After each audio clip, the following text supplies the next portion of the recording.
Good morning, good morning, good morning. Magandang umaga po sa ating lahat, no? And ayad nga gastanan. So, update po dito sa aking sitaw. Ayaw.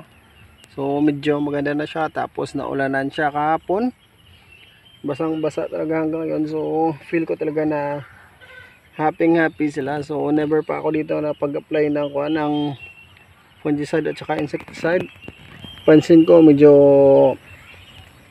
mukhang kailangan ko na rin mag-apply kasi nga mayroon na tayo mga uod. Ayan, oh, may ano na siya, oh, may kinain na ng uod, oh. So kailangan na nating mag-apply ng insecticide. Ayan, oh, ayan. So ito yung update sa aking sitaw, no? 2 weeks na. So ayan, nagtatalbos na siya. So malapit na itong magbaging, kaya ginawa ko, nagay na ako ng mga stick, ng mga yung stick na to galing lang naman dyan sa tinabas ko sa kabila, yung mga punong kahoy na maliliit. Yan, so ito yung ginawa kong na sticking para meron tayong paggapangan ng ating sitaw. Ayan, oh. So update lang sa ating sitaw.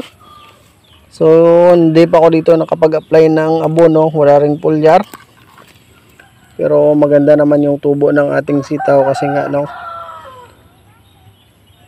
basal yung lupa. Matagal ko itong hindi natamnan.